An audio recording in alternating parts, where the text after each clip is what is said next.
자, 오늘 이제 민법 총칙부터 가시게 될 텐데, 내용이 별게 없어요, 사실은. 그래서, 시험에 나왔던 것들을 중심으로 이제 다시 좀 정리를 해본 거고요.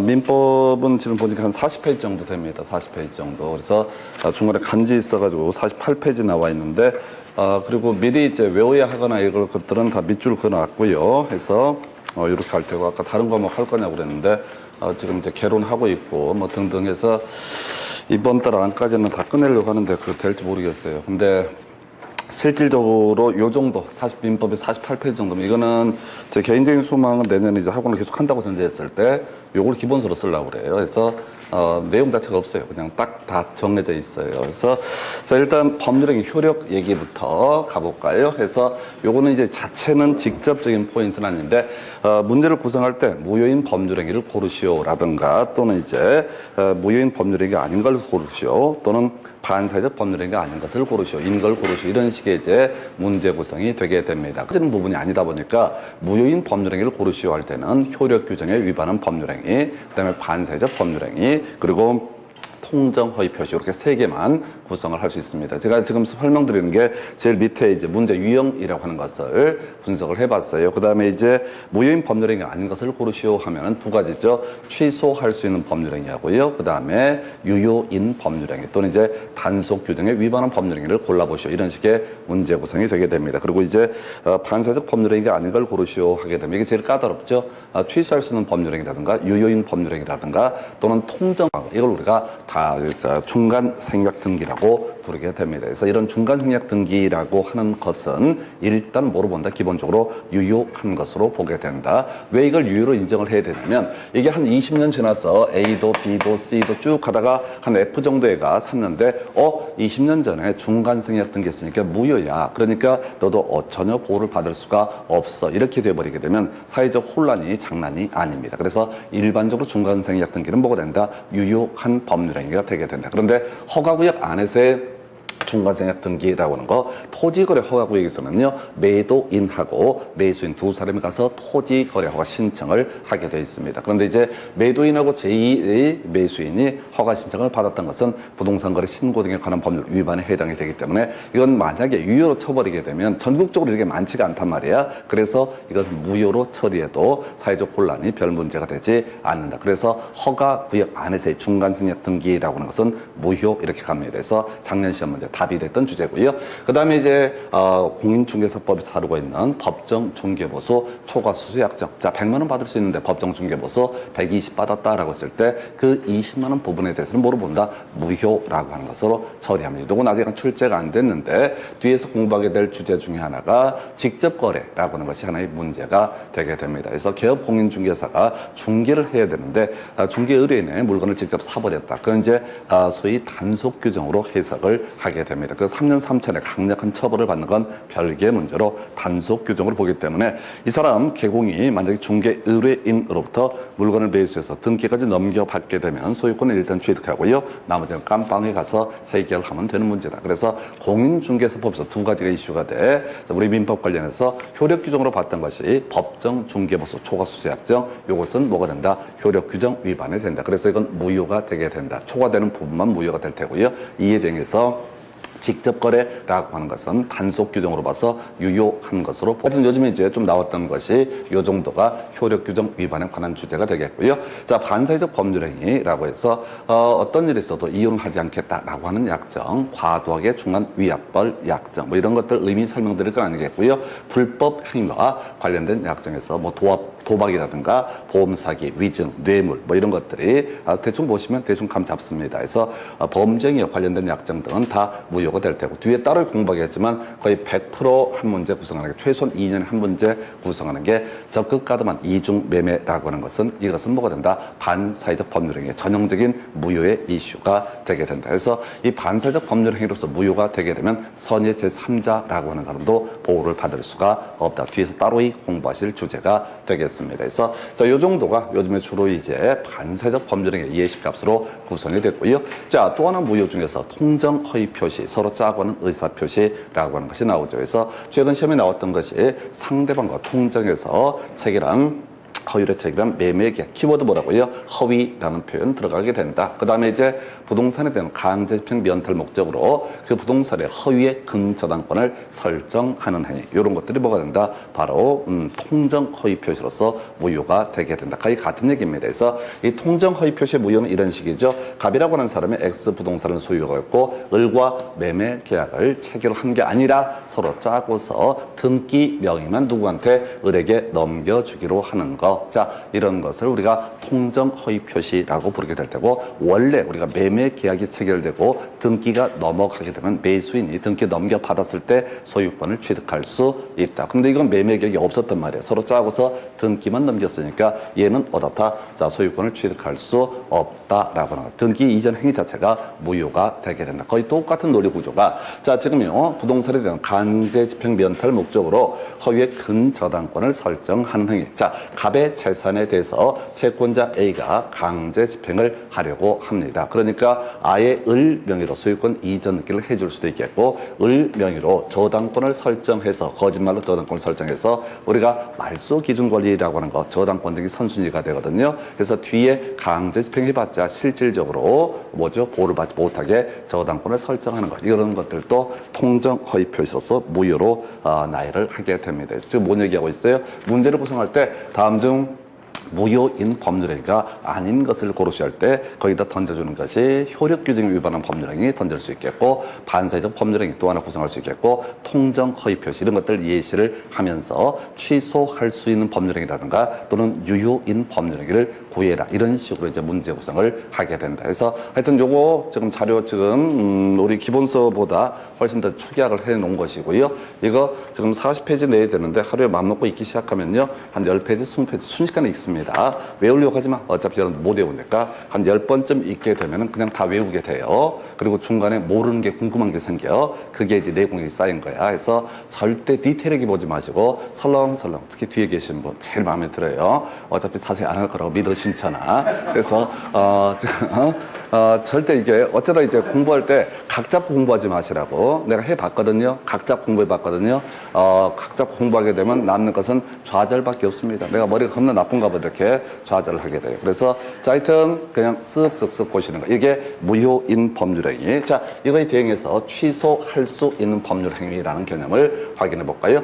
자, 취소할 수 있는 법률행위 뭐 줄줄 나와야 되죠. 제한 능력자의 법률행위라고 하는 거, 착오에 따른 의사표시, 사기, 강박에 따른 의사표시, 이런 것을 가리켜서 취소할 수 있는 법률행위 해서 문제 구성할 때 이렇게 된다고요. 다음 중 무효인 법률행위가 아닌 것을 고르시오. 그러면 이런 것들을 가지고 예시를 하게 됩니다. 그래서 자, 제한 능력자 요거 이제 알아야 되죠. 미성년자, 피성년 후견인, 피한정 후견인까지 예 3명을 가리켜서 뭐라고 한다? 제한 능력자. 자, 우리 공인중개사법에서 나왔던 것이 자, 피특정 후견인, 요런 게 시험 지문에 나왔는데 최소한 제한 능력자의 범죄는 피특정 후견인이라는 것은 포함되지 않습니다. 왜 그러냐? 왜 그런 게 아니라 그냥 3개만 민법에서는 제한 능력자라고 이렇게 전제를 하고요. 뒤에서 보겠지만 이런 제한 능력자의 범죄행위는 원칙적으로 취소할 수 있다, 이렇게 갈 테고요. 그 다음에 이제 착오에 따른 의사표시, 사기에 따른 의사표시, 사기라는 표현 대신에 기망함이라는 용, 의사표시, 사기라는 표현 대신에 기망함이라는 용어를 보통 쓰기도 하게 됩니다. 또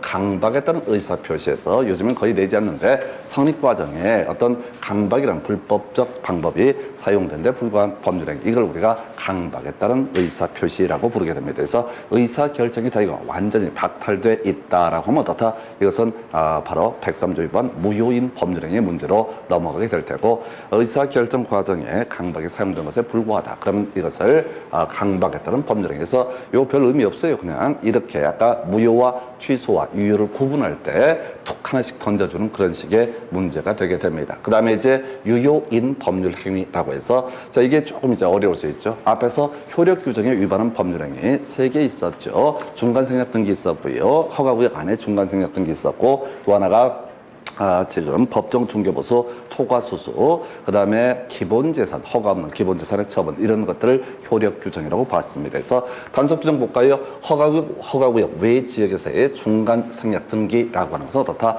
단속 규정에 불과하다. 그래서 아까 설명드렸잖아요. 갑에서 을에서 병으로 각각 등기가 넘어가야 될 사안에서 갑에서 병으로 바로 등기를 넘겨버린 사안. 이건 불법입니다. 그래서 처벌받습니다. 그런데 일단은 병은 어떻다? 허가구역 외의 지역이라는 것이 전제가 되게 되면 얘는 일단은 이 권리를 취득할 수 있다. 이 권리를 취득하고 이 사람이 유효한 것이 되기 때문에 뒤에 점점점 계속 전매가 이루어졌다고 했을 때 특별한 사정이 없으면 뒤에 있는 사람은 다 권리를 취득할 수 있다. 근데 앞에서 본 것처럼 허가구역 안에서의 중간생략 등기라고 하는 것은 무효, 효력 규정 위반으로 해석을 했었고요. 자, 작년인가 재작년에 어떤 게 주택법상 전매 금지 규정에 위반한 전매약정에서 자, 우리가 이제 주택법을 공부하면 분조투라고 해서 분양가 상한제, 조정 대상지역, 투기 과열지구 뭐 이런 것들이 있죠. 그래서 분조투라고 하는 것이 있는데 여기서 이제 신규로 건설 공급되는 주택은 일정 기간 동안 팔아먹지 못하게 전매 제한을 받게 됩니다. 그래서 이게 이제 주택법은 그런 얘기를 하죠. 분양가 상한제 적용 주택 등에 대해서는 일정 기간 동안 전매할 수 없다라는 뜻을 부기 등기, 소유권 보존 등기 할 때 부기 등기로 경고를 해야 된다. 자, 그래서 갑이라는 사람이 소유하고 있는 X주택이라고 하는 것이 전매 금지 기간에 걸려 있습니다. 이걸 누구랑? 자, 을과 매매 계약을 체결을 하게 된다. 그래서 자, 분명히 등기부에 전매가 금지가 된다라고 선언을 하고 있음에도 불구하고 자, 을명의로 등기가 이루어졌다라고 했을 때 그럼 갑이나 을은 처벌을 받을 수 있습니다. 행정법규 위반으로 처벌을 받는 건 별개의 문제로 집은 어떻다? 을 소유 것이 되게 된다. 해서 땅 아까 샀던 허가구역 외 지역에서의 중간생략 등기, 땅 샀다고 생각하면 돼. 자, 땅 사면 일단은 처벌받는 건 별개 문제로 토지에 관한 소유권 취득할 수 있다. 이번 주택이죠. 주택에 대해서 소유권 자체는 어떻다? 취득을 하게 된다라고 할 거. 세 번째 이슈. 자, 양도소득세 회피할 목적으로 자, 실제 거래한 매매 대금보다 낮은 금액으로 매매 계약을 체결한 행위라고 되어 있습니다. 다운계약서 사건이에요. 이 다운계약서 사건도 아까 중간생략 등기랑 동일한 논리 구조로 가게 됩니다. 과거에 자, 갑하고 을 사이에 다운계약서가 있었다. 만약 이것을 무효로 판단을 하게 되면 뒤에 있는 사람도 다 무효가 돼서 전혀 보호를 받을 수 없습니다. 내가 이번에 예를 들어서 지금 뭘 샀어. 지금 땅을 하나 샀는데 그래서 등기 넘겨받아서 소유권 취득했다고 생각했는데 20년 전에 중간에 다운계약서가 하나 껴 있어서 이게 무효가 되고 앞에 다 무효가 되니까 나도 결국은 소유권을 취득할 수 없다. 이런 것들은 모순이 문제죠. 사회적으로 문제가 되게 됩니다. 그래서 다운계약서 자체는라고요. 처벌을 받는 건 별개 문제로 그 법률 행위 자체는 어떻다? 유효한 것이 되게 된다. 자, 그다음에 이제 아까 설명 미리 드렸던 게 기업 공인중개사와 중개 의뢰인 간의 직접 거래라고 하는 거. 이건 이제 소위 단속 규정에 해당이 되게 된다. 그래서 자, 기업 공인중개사 갑이라는 사람이 있습니다. 이 사람에게 을이라는 사람이 자신의 X 부동산의 중개를 의뢰했는데 이 갑이라는 사람이 냉큼 내가 사겠습니다. 라고 해서 이렇게 매매 계약을 체결을 해버렸다. 자, 그러면 이거 하지 말라고 그랬거든요. 금지됩니다. 우리가 이게 이제 금지가 되는 게, 자, 계계직상점투 시담방위라고 해서 직접 거래하게 되면은 3년 이하의 징역, 3천만 원 이하의 벌금 등 개공 엄청난 피해를, 자, 처벌을 받게 됩니다. 그와는 별개의 문제로 일단은 소유권 자체는 어떻게 할 수 있다? 취득할 수 있다. 비교해 보겠습니다. 자, 앞에서 직접 거래는 지금 이제 단속 규정이라서 유효한 법률행위가 되게 된다. 이에 비해서 법정 중개보수 초과 수수약정은 뭐가 된다?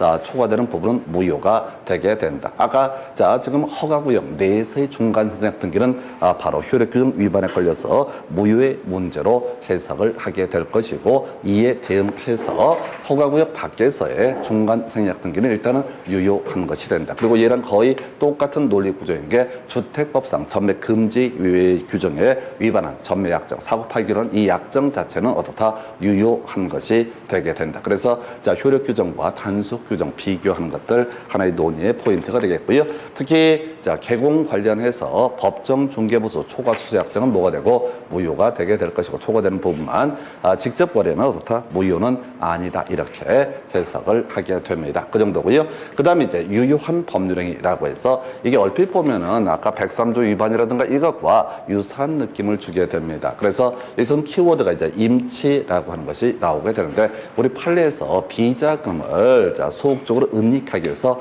임치하는 행위, 비자금을 조성을 하는 각종의 계약 등은 다 103조 위반에 걸려서 범죄 행위와 관련되기 때문에 무효의 문제로 해석을 해야 됩니다. 근데 이 조성한 비자금 자체를 맡겨두는 것, 임치하는 행위, 이건 뭐가 된다? 무효는 아니다라고 할 것, 즉 유효한 것이다. 만약에 이게 무효가 돼버리면요, 자, 갑이라는 사람이 자신이 일정한 비자금을 조성을 해서 을에게 맡깁니다. 임치를 합니다. 이게 무효가 돼버리면 이 을이라는 사람은 좋다. 이것에 대해서 103조 위반에는 부당이득 반환의 문제가 발생하지 않기 때문에 임치를 받았던 을의 입장에서는 이 돈을 돌려줄 필요가 없다. 이렇게 이제 주장했던 사안이고요. 이게 비자금의 임치에는 그저거죠. 5공화국인가요? 자, 노태우 정부 때 박찬원 장관이 케이스입니다. 그분이 이제 그 운명적인 사랑이 그렇게 자주 빠져. 그래서 이 여자를 봐도 운명적인 사랑에 빠지고 저 여자를 봐도 운명적인 사랑에 빠지고 그리고 상대방들도 또 그렇게 운명에 순종을 해. 그래서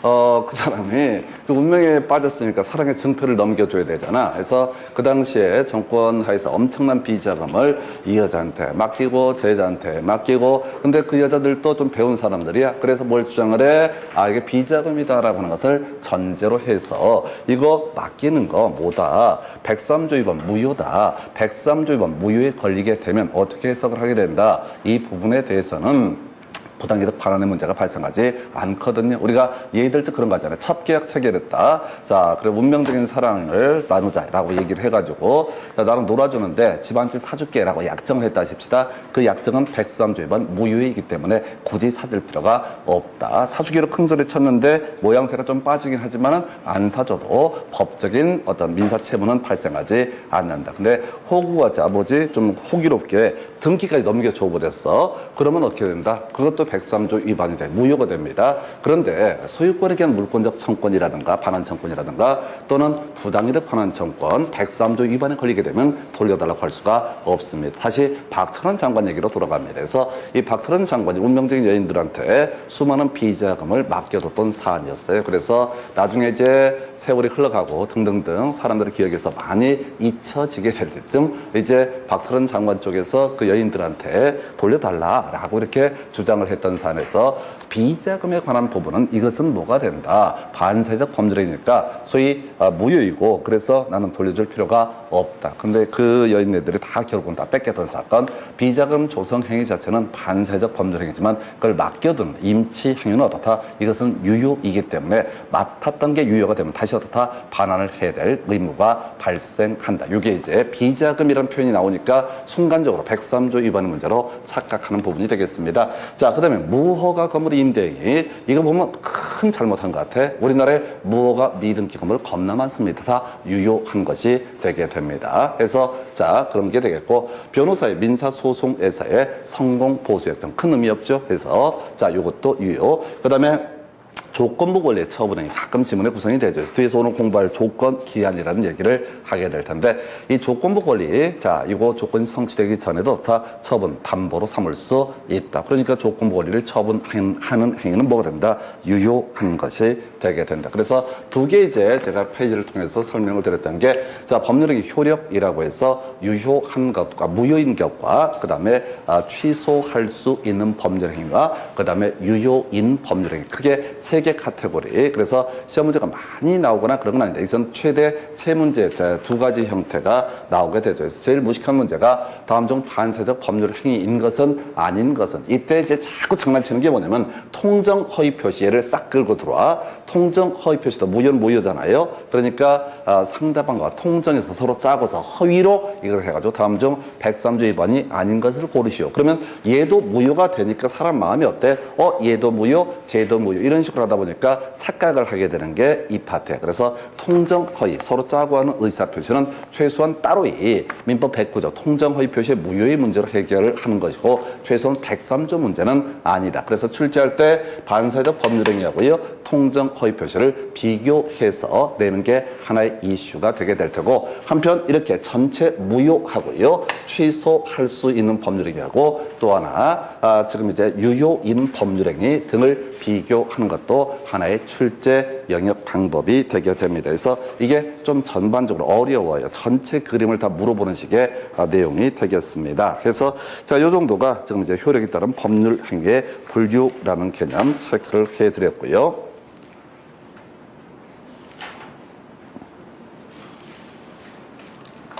자, 그러면서 바로 갈게요. 무효인 법률행위.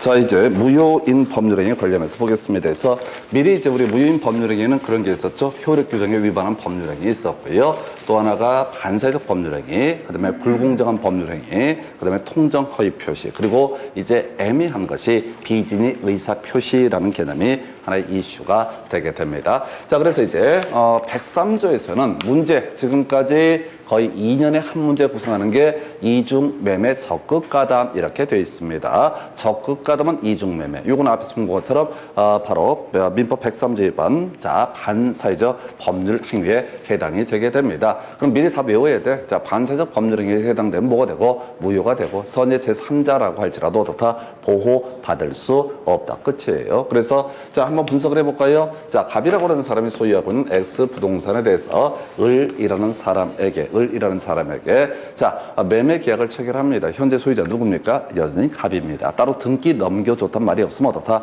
여전히 갑이 소유자가 되게 된다. 자, 그런데 등기 넘겨주기 전에 갑이 누구한테? 병한테 자, 이 부동산에 대한 매매 계약을 체결하고 게다가 뭘 해야 된다고요? 등기까지 병에게 넘겨주게 됩니다. 그러면 우리가 법률 행위에 따른 부동산 물권 변동은 등기해야지 어떻다? 효력이 발생한다. 그래서 병은 일단 소유권을 취득할 수 있다. 일단 논의의 출발점은 여기서부터 시작을 합니다. 근데 항상 문제에서는 뭐라고요? 이 병이라는 사람이 어떻다? 적극 가담을 하게 된다. 이게 뭔 소리냐면 갑이라는 사람한테 가서 야, 너 을한테 아직 등기 넘겨주지 않았지? 그러면 내가 금액을 2배를 쳐줄 테니까 나한테 팔고 나한테 등기를 넘겨다오. 이렇게 적극 가담을 하게 된다. 그래서 등기까지 넘겨받았다라고 했을 때 자, 이중매매 적극 가담 이건 뭐가 되니까 무효가 되니까 설령 등기를 받았다 할지라도 병은 소유권 취득할 수 있다 없다? 없다라고 하는 거. 그럼 문제가 너무 쉬워. 그래서 문제를 약간 응용을 해.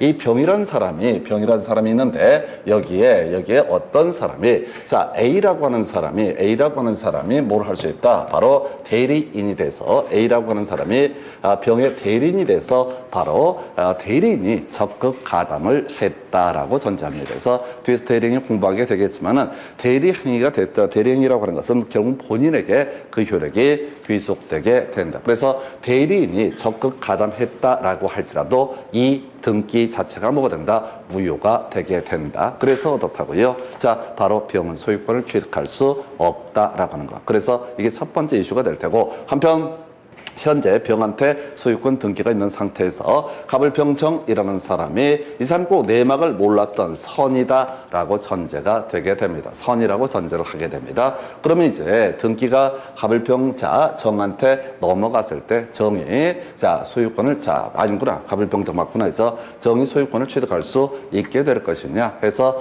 민법 103조 자, 103조 위반 반사회적 법률행위에 해당되면 이건 절대적 무효라고 해서 선의 제3자도 보호받을 수 없다. 그래서 정은 어떻다? 소유권 취득하지 못한다라고 하는 거예요. 그래서 이 사안을 이제 정리를 한번 하면 이렇습니다. 그래서 다른 얘기 빼버리고요. 이게 지문이 5개가 나와. 근데 여러분들이 이제 골라야 되는 건 1개밖에 없거든. 그럼 지문 4개는 개쓰레기야. 이 문제는 답이 무조건 4번 내지 5번에서 구성을 했던 게 100%였었고요. 100%였었고. 그러니까 이중매매 적극가담이란 문장이 시험 지문 속에서 나오게 되면은 자, 지금 제2매매 계약은 뭐가 된다? 된다? 무효가 되게 된다라고 할 것. 그런데 너무 쉽단 말이야. 그래서 작년에 하고 26회 때 나왔던 문제가 대리인, 제2 매수인의 대리인이 적극 가담을 했다. 그러면 이제 어차피 본인에게 법적 효력이 귀속되기 때문에 제2 매매계약은 어찌됐든 뭐가 된다? 무효가 되게 된다라고 할 것. 그 다음에 적극 가담한 이중 매수인으로부터, 제2 매수인으로부터 이것의 등기를 넘겨받은 사람은 소유권 취득할 수 있다, 없다? 취득할 수 없다라고 하는 거. 자, 저당권 취득할 수 있다, 없다? 취득할 수 없다. 이렇게 이제 가게 됩니다. 아주 간단해요. 문제는 아주 복잡해요. 자, 문제는 엄청 길게, 사안들을 길게 써놨는데, 이중 매매, 적극 가담은요. 자, 이 매매 계약 뭐가 되고, 무효가 되게 될 거고, 자, 설령 선일자라도 제3자 취득할 수 없다. 근데 거기 제가 자료 정리해놨어요. 뭐라고 나왔냐면, 틀린 것을 고르시오. 라고 돼 있죠?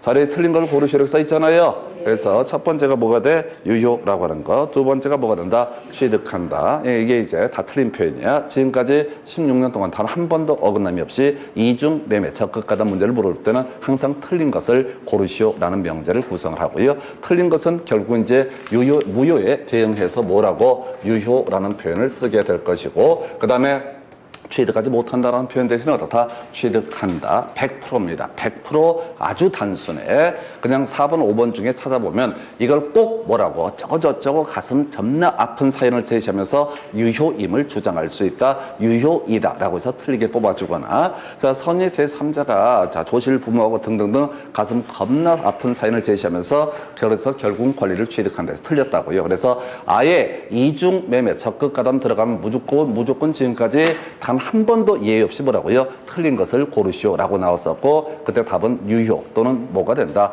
취득한다. 요걸 머릿속에 담으셔야 돼. 요걸 머릿속에. 그러니까 내용을 볼 것도 없어. 이 문제는 이제 이해가 되셨으면 이중 매매, 적극 가담이란 말만 나오게 되면 무조건 뭘 고르시오? 틀린 것을 고르시오가 출제가 되고, 그 다음에 그때 답은 뭐라고요? 유효라든가 취득한다라고 하는 것을 가지고 100% 답을 구성을 합니다. 근데 이게 결코 쉽지 않아요. 지문 길이가 억수로 길게 나오고 듣도 보도 못한 말들이 막 튀어나오기 때문에 엄두가 안 나요. 그러니까 무조건 이걸 외우시라고. 이게 뭐 제2 매매계약은 뭐 적극 가담의 2 매매계약은 무효이고 이런 거 필요 없어. 그냥 무조건 틀린 것을 고르시오 해서 뭐라고요? 유효하고요. 제3자 취득한다. 이렇게 그냥 다이렉트로 답을 구성한다고. 나중에 기출문제 한번 보시라고. 이렇게 이 공식에 따라서 이게 맞는지를 확인해 보시라고. 절대 이거는 이렇게 풀지 않으면 1분 안에 풀 수 없는 그런 문제 유형이 됩니다. 그래서 이렇게 하나 보셨고요. 그 다음에 이제 불공정한 법률행위. 요거는 이제 사례형이 아니라 용어의 정의를 가지고 구성을 하게 되죠. 그래서 자, 본심객, 대일객 이렇게 가야 되죠.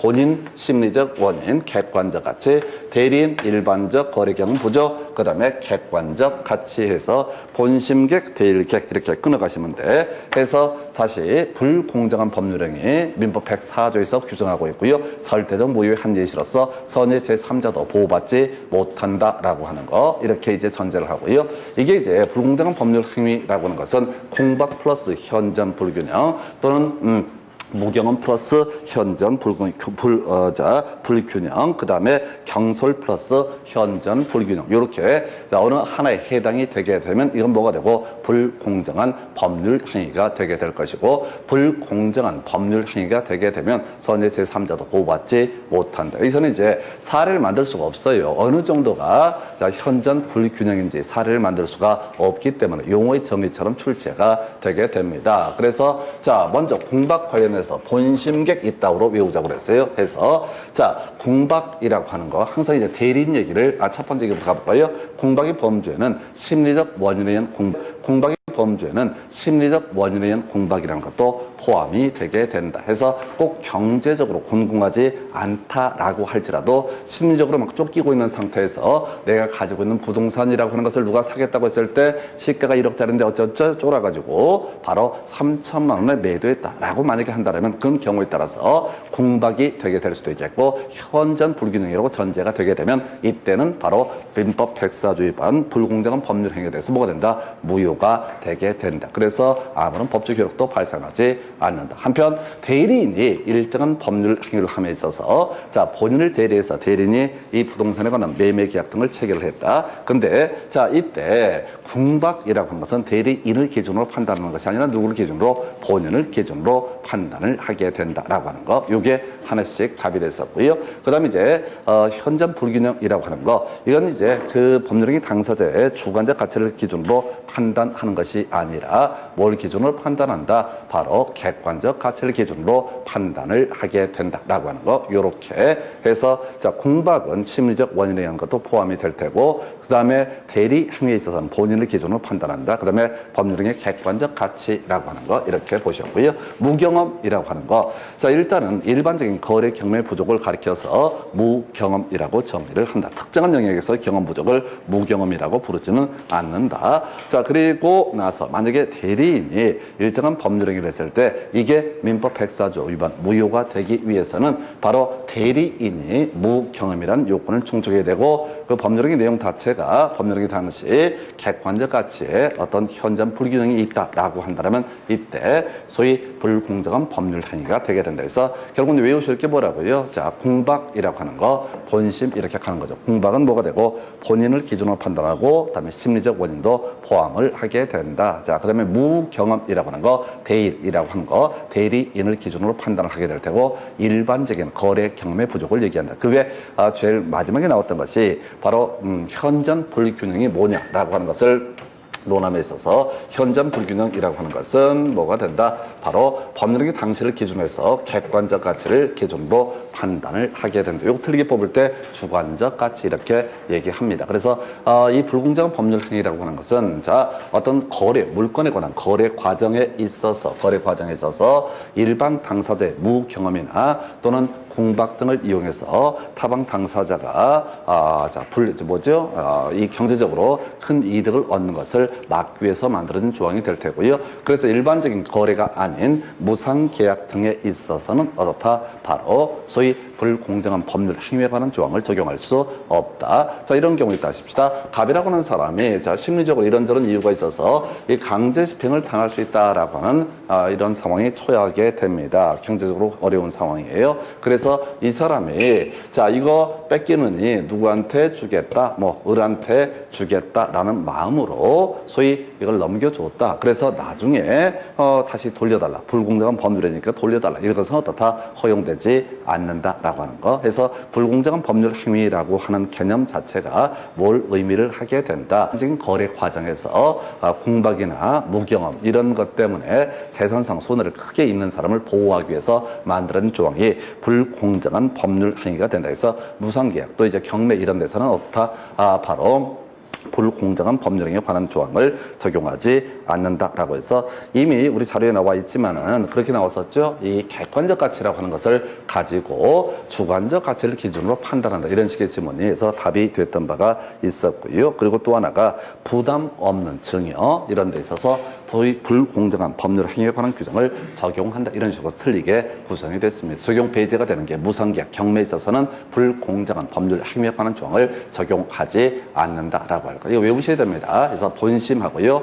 대일, 일대, 대일, 일대 뭐 순서 어느 쪽이 됐든 간에 외우셔야 돼요. 그리고 객관적 가치라고 하는 거. 그리고 이런 식으로 공부하시게 되면 시험 문제 지문에서 막히는 게 한두 개 있어요. 전혀 신경 쓰지 마시고 본심, 대일, 일대, 본심, 일대, 본심, 일대, 본심, 일대가 낫구나 해서 본심 일대가 제일 낫다 해서 본심 일대 뭐야? 자, 궁박은 본인을 기준으로 판단한다. 심리적 원인에 의한 것도 궁박의 범주에 포함된다. 무경험이라고 하는 거 일반적인 거래 경매 부족을 얘기한다. 그리고 대리인을 기준으로 판단한다. 그 외 객관적 가치 본심일 때 이거 좋다. 본심일 때 이거 좋네. 해서 그래서 이게 불공정한 법률 행위 정리합니다. 자 지금 이제 민법 103조 위반 이중매매 적극 가담에 있어서 제2 매매 계약은 어찌됐든 무효가 될 것이고 선의 제3자 보호받지 못해서 선의 제3자 그 권리를 취득할 수 없다라고 할까. 그래서 이 문제는 무조건 틀린 것을 고르시오라고 해서 바로 유효라든가 또 취득한다 이런 것들이 틀린 표현. 다음에 이제 불공정한 법률행위는 키워드가 본심 일대라고 하는 거, 그 다음에 객관적 같이 이렇게 가게 됩니다. 그래서 공박이라고 하는 것은 본인을 기준으로 판단하고 또 심리적 원인에 의한 공박도 포함이 되게 된다. 그래서 나중에 객관적 가치가 현재의 균형을 잃게 되면은 그때는 뭘 주장할 수 있다? 바로 불공정한 법률행위 무효를 주장을 할 수가 있다. 이런 식의 취지. 그 다음에 대리인을 기준으로 판단을 하고요. 그 다음에 일반적인 거래 경매 부조, 바로 이것이 무경험에 관한 개념, 역시 객관적 가치. 그러나 무상계약 등에 있어서는 소위 불공정한 법률 행위에 관한 조항을 적용하지 않는다. 이렇게 해석을 하게 됩니다. 해서 요 정도까지 보셨고요. 그 다음에 이제 논의할 주제가 바로 무효인 법률 행위 중에서 통정 허위 표시라는 개념하고요. 비진의 의사 표시 가겠습니다. 그래서 이 통정 허위 표시에서는 주요 이슈가 되게 되는 게 일단은 앞에서 공부했던 절대적 무효와 대응해서 서로 짜고는 의사 표시의 효력이 발생하지 않는다. 그러나 선의 제3자라고 하는 사람은 어떻다? 보호받을 수 있다라고 하는 것. 그래서 외우실 게 뭐라고요? 선의 제3자 소유권을 취득을 하게 된다라고 해서 사안을 분석해 드리겠습니다. 앞에서 우리가 이중매매 적극가담이랑 비교해야 돼. 갑소유의 X 부동산에 대해서 을과 제1 매매 계약을 체결하고 갑과 병이 제2 매매 계약을 체결해서 병 명의로 등기가 넘어가게 된다. 이게 이제 이중매매. 그럼 누가 소유권 취득합니까? 병이 소유권을 취득합니다. 그런데 항상 시험 문제에서는 뭐라고요? 이 병이 적극 가담을 했다라고 하게 되면 병은 어떻다? 소유권을 취득할 수 없다. 이거 무효가 된다. 103조 위반. 그래서 그 다음에 이 내막을 모르는 정이라는 사람 꼭 선의가 라고 전제를 해서 구성하죠. 그래서 정이라는 사람은 어떻다? 절대적 무효에 해당되니까 소유권을 취득하지 못한다. 근데 통정 허위 표시는 이런 논리 구조죠. 갑이라는 사람이 어떤 이유가 있어서 을과 짜고서 을 명의로 소유권 이전 등기를 넘겨주게 됩니다. 그럼 을 명의의 등기는 소위 서로 짜고는 의사 표시, 통정 허위 표시가 걸려서 무효가 되게 된다. 무효가 된다. 근데 을이 현재 자신의 명의로 등기가 되어 있는 것을 이용을 해서 이 내막을 모르는 선의 제3자 병에게 소유권 이전 등기를 해줬다라고 했을 때 병이라는 사람이 소유권을 취득할 수 있게 될 것이냐. 병은 당연히 어떻다? 소유권을 취득을 하게 된다. 근데 항상 문제를 구성할 때 과실이 있는 제3자 이런 식으로 구성을 해요. 그래서 과실이 있든 없든 간에 병이라는 사람은 어떻다? 소유권을 취득을 하게 됩니다. 이게 이제 통정 허위 표시가 가장 쉬운 문제 유형이 바로 병은 어떻다? 소유권 취득한다. 그래서 통째로 외워버리는 거야. 앞에서 이중 매매 적극 가담이 되면 선의 제3자라고 하는 사람 뭐가 된다? 정이 된다. 정은 소유권 취득할 수 없고 병은 어떻다? 소유권을 취득할 수 있다라고 이렇게 얘기를 합니다. 그래서 병은 소유권 취득할 수 있고요. 정은 어떻다? 소유권 취득하지 못한다. 이게 통정 허위 표시의 첫 번째 이슈. 두 번째 검토하게 될 게 지금 3자인데 선의 제3자의 범주에 제외가 되는 것이 있게 된다라고 하는 거. 해서 통정 허위 표시에서 보호받는 선의 제3자의 범주에 포함되는 것들이 겁나 많고요. 포함되지 않는 것이 두 명 있죠. 그래서 본인과 수익자, 본인과 제3자라고 하는 것은 어떻다? 선의 제3자의 범주에 포함되지 않는다. 여기 다른 거 외울 것도 없고요. 그냥 무조건 지금까지 16년 동안 나왔던 문제에서는 선의 제3자에 포함되지 않는 것 두 가지. 본인과 수익자, 본인과 제3자라고 하는 것. 그래서 지금 본인과 수익자, 본인과 제3자 할 때 얘 같은 얘기고요. 자세히 볼 거 없고 뒤만 보는 거야. 본인과 수익자, 본인과 제3자는 어떻다? 선의 제3자의 범주에 포함되지 않는다. 이 문제는 보통 박스형 문제를 구성을 하게 되죠. 그래서 보호받는 제3자끼리 연결한 것은 그럼 뭘 빼야 돼? 본인과 수익자, 본인과 제3자를 빼면 된다. 또는 이제 보호받지 못하는 보호받는 제3자의 범주에 포함되지 않는 것끼리 연결한 것은 뭐라고요? 본인과 수익자, 본인과 제3자는 선의 제3자의 범주에 포함되지 않는다. 이렇게 해석을 하게 됩니다. 세 번째 이슈. 지금 29회 30회 연속 나왔던 개념이죠. 은닉행위라고 해서 증여유효, 매매 무효라고 하는 거. 증여유효, 매매 유효. 다시 증여유효, 매매 무효라고 해서 통째로 이거 외우고 들어가셔야 돼. 그래서 은닉행위 간단하게 사안을 설명을 드리도록 하겠습니다. 은닉행위라고 하는 거. 일단 통정 허위 표시는 뭐가 된다? 무효가 되게 된다. 이게 이제 전제하에서 시작을 해야 돼요. 그래서 지금 등기부를 보니까 어떤 식으로 돼 있었냐? 있었냐면 갑이라고 하는 사람이 을이라고 하는 사람에게 자 지금 매매를 원인으로 해서 소유권 이전 등기가 이루어졌다. 근데 실제 갑과 을 사이에는 매매가 없었다. 그리고 사실은 여기에 뭐가 포함되어 있었다? 증여라는 개념이 포함이 되어 있었다. 근데 증여 형식을 빌리게 되면 세금을 많이 내기 때문에 갑과 을이 작당을 하여 매매로 짜고서 소유권 이전 등기를 했다. 우리 민법에서 통정한 허위 의사표시는 뭐가 되고 무효가 되게 된다. 그래서 매매를 원인으로 하는 소유권 이전 등기는 뭐가 된다? 무효가 되게 된다. 그러면 이제 이 소유권이 누구한테 있을 것이냐라고 했을 때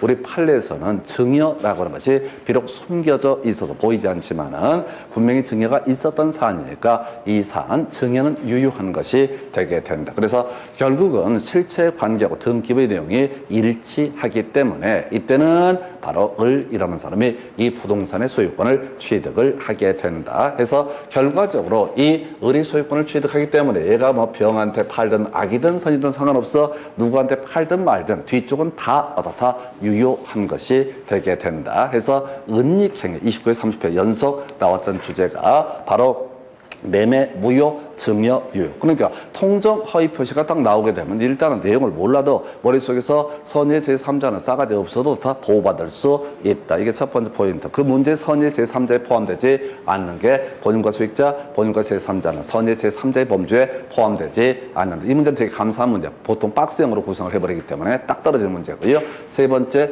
이슈가 되는 게 29회, 30회 연속 나왔던 거. 자, 증여, 유효, 매매, 무효라고 하는 거. 이게 바로 뭐가 된다? 통정 허위 표시 끝이야. 이렇게 끊어서 간다고. 아까 우리가 이렇게 봤었잖아요. 이중매매. 다시 민법 103조 얘기할 때 이중매매 적극 가담하면 틀린 걸 고르시오. 유효라든가 자 선의 제3자 뭐 취득한다 이렇게 하면 틀린 표현 나오는 것이고 그 다음에 본심일 때 이렇게 외우자고 그랬어. 자 우리가 불공정한 법률을 행위할 때 궁박이라는 키워드에서 나오는 게 본인을 기준으로 판단하고 심리적 원인도 포함된다. 무경험이라고 하는 거 일반적인 거래 경험의 부족을 얘기하고 대리인도 포함을 한다. 그리고 공통적으로 현전 불균형. 이때 현전 불균형 여부는 객관적 가치를 기준으로 판단한다. 그러나 일반적인 거래가 아닌 증여 등에 있어서는 무상 계약에 있어서는 어떻다. 소위 민법 104조 조항을 적용하지 아니한다. 그 다음에 지금 이제 통정 허위 표시라는 주제에서 이슈. 자, 제3자라고 하는 것은 무조건 취득을 한다. 근데 꼭 싸가지가 없다고 얘기한다고 해서 이중매매 적극 가담처럼 절대적 무효에 있어서는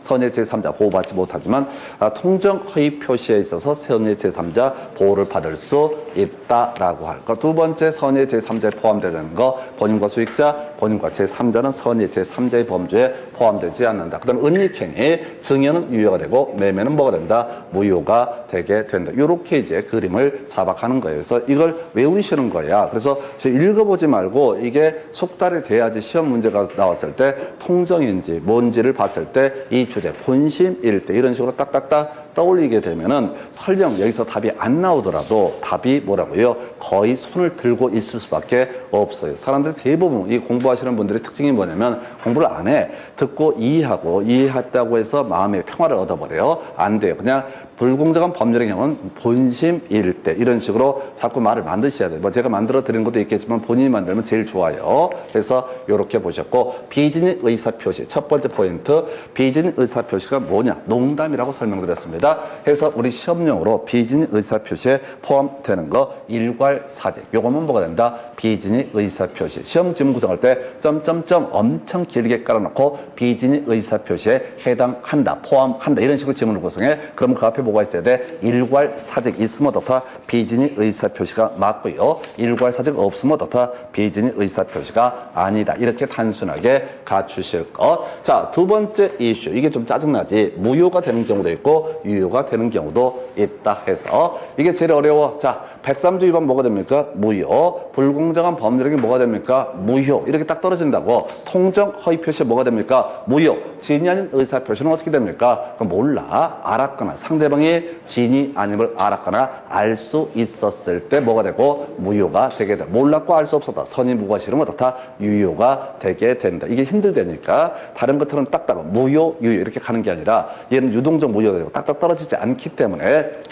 좀 힘들어지는 부분 중에 하나가 되게 됩니다. 그래서 제일 어려운 게 알았거나 알 수 있었을 때만 뭐가 된다? 무효가 되게 된다. 제가 그런 예를 들었잖아요. 자, 갑이라고 하는 사람이 을한테 1억짜리 자동차를 한 대 사주겠다라고 얘기를 합니다. 소위 그래서 듣던 을이라는 사람이 그래 사다오라는 증여계약이 성립하게 됩니다. 그래서 갑은 얘기해놓고 잊어버렸어. 농담한 거니까. 근데 을이 와서 나중에 왜 채무를 이행하지 않느냐라고 이렇게 시비를 걸게 된다. 그랬을 때 그 농담이었는데 라고 하는 거, 이게 이름하여 뭐가 된다? 비진의 의사표시. 그럼 농담이었으면 법적 책임을 진다 지지 않는다? 농담이면 법적 책임을 진다 안 진다? 질 수도 있고 안 질 수도 있는 거지. 그거 봐봐. 농담이면 법적 책임을 진다 안 진다 그러면 제가 책임을 안 지지 무효지 이렇게 가면 안 된다고. 이게 알면서 계속 당한다니까요. 다른 데랑 틀리다고 이게. 딴 건 유효, 무효 딱딱 떨어지는데 비진의 의사표시의 경우에는 어떻다? 비진의 의사표시의 경우에는 어떻다? 유효나 무효가 딱 떨어지는 게 아니라고. 그래서 자동차 한 대를 사주기로 했다고, 증여하겠다고. 그래서 좋아, 사줘 이렇게 했는데 이때 자동차를 사줄 의무가 있느냐 없느냐가 문제가 된다고. 이게 농담이라고 전제를 했을 때, 소위 비진의 의사표시에 해당이 된다고 했을 때, 자, 근데 이게 농담이라는 사실을 상대방이 알았거나 알 수 있었다라면 어떻다? 전혀 효력이 발생하지 않는다. 그래서 이 사람이 자동차를 사줄 형편이 전혀 안 되는 어려운 사람이야. 근데 자, 을한테 크리스마스 때 내가 차 한 대 뽑아줄게 이렇게 얘기했다고 해서 이것은 누군 분명히 을의 입장에서 농담이라는 사실을 알았거나 알 수가 있었기 때문에 어떻다? 무효이고, 무효이기 때문에 갑은 을에게 자동차를 사줄 의무가 없게 된다. 이런 논리 구조가 되게 되는 겁니다. 자, 이게 하나의 축이 되게 될 것이고요. 자, 근데 이 사람이 재벌 아들이야. 그럼 뭐 몇십억, 몇백억 돈 갖고 있는 사람이야. 근데 자동차를 한 대 사줄게라고 얘기했다고. 그러면 상대방이 자, 바로 진이 아닌, 설령 농담을 했다 할지라도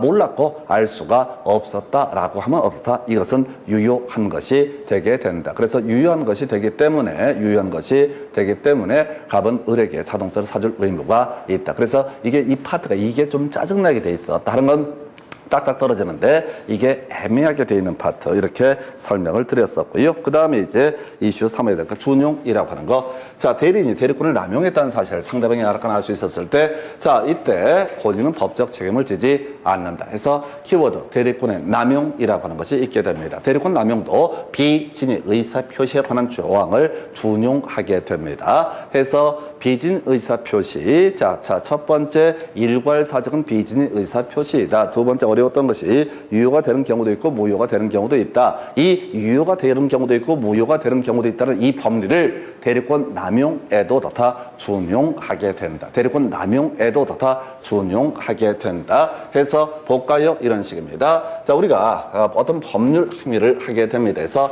갑이라고 하는 사람이 본인이다 라고 전제를 해보고요. 자, 그 다음에 갑이 본인이 된다고 전제를 해보고, 자, 이때 대린을이라는 것을 선임을 하게 됩니다. 해서 이 대린을이라고 하는 사람이 있는데, 을이 병한테 매도 청약을 합니다. 이 시가가 1억짜리 부동산인데 1,000만 원에 사시오라는 청약을 하게 된다. 그래서 이게 웬 떡이냐 싶어가지고 병이 을과 계약을 체결합니다. 매매 계약을 체결할 때 대리행위는 어떻게 한다고 하면 갑의 대린을이라고 표시하고 매도인 날에다 매수인 날에 병이라고 계약을 체결했다. 그래서 계약이 유효하게 성립하게 되면, 만약에 이 계약이 유효하게 성립하게 되면 갑은 누구한테? 병한테 소유권 이전 느끼를 해줄 의무를 지고, 병은 누구한테? 갑에게 대금을 지급할 의무가 발생하는 법률 관계, 이걸 뭐라고 한다? 대리라고 이렇게 얘기를 합니다. 근데 만약에 이 을이라는 사람이 대리권을 남용을 했다. 1억짜리 부동산을 왜 1,000만 원에 팔 것이며, 근데 계약금 100만 원 받아서 뭐 맛있는 거 사 먹으려고 이 사람이 대리권을 남용을 했다라고 전제가 되게 되면은 이때는 어떻다?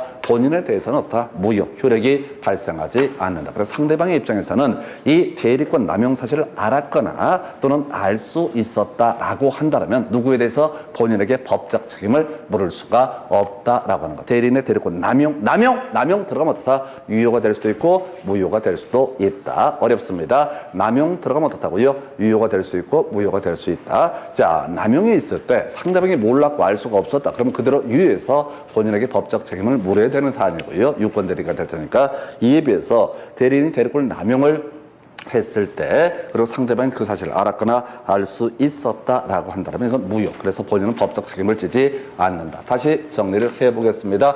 통정 허위 표시부터 끊어가 볼까요? 첫 번째 이슈, 선의 제3자가 다 그 권리를 취득한다. 근데 항상 문제 구성할 때 과실이 있더라도 싸가지가 없더라도 이렇게 살짝 흔들어 줍니다. 두 번째, 선의 제3자에 포함되지 않는 거, 본인과 수익자, 본인과 제3자라고 하는 것은 선의 제3자의 범죄에 포함되지 않는다. 세 번째, 바로 은닉행위라고 하는 것이 이슈. 자, 원래 증여를 원인으로 소유권 이전 등기를 해야 하는 사안에서 매매를 원인으로 소유권 이전 등기가 넘어갔다라고 한다면 이때는 자, 증여는 유효, 매매는 무효. 그래서 결국은 상대방이 그 권리를 취득을 하게 된다. 비진의 의사표시 첫 번째, 자, 비진의 의사표시에 해당한다, 해당하지 않는다라는 명제가 나왔을 때 해당한다라는 명제가 있게 되면 거기서 이슈가 됐던 게 뭐라고요? 다른 거 아니고 바로 일괄 사직 하나만 비진의 의사표시에 해당이 된다. 두 번째로 어렸던 거, 비진의 의사표시, 상대방이 비진의 의사표시라는 것을 알았거나 알 수 있었다라고 하면 무효가 될 테고, 몰랐고 알 수 없었으면 유효. 자, 마지막까지 계속 헷갈립니다. 세 번째, 제일 어려운 문제가 될 텐데, 대리권에 남용이 있다라고 했을 때 이때는 상대방이 알았거나 알 수 있었다라면 다 본인에 대해서 그 효력이 발생하지 않는다. 이렇게 정리합니다. 그래서 자, 이 정도가 지금 이제 무효인 법률 행위를 중심으로 보죠. 잠시 끊었다가 취소할 수 있는 법률 행위부터 이어서 보겠습니다.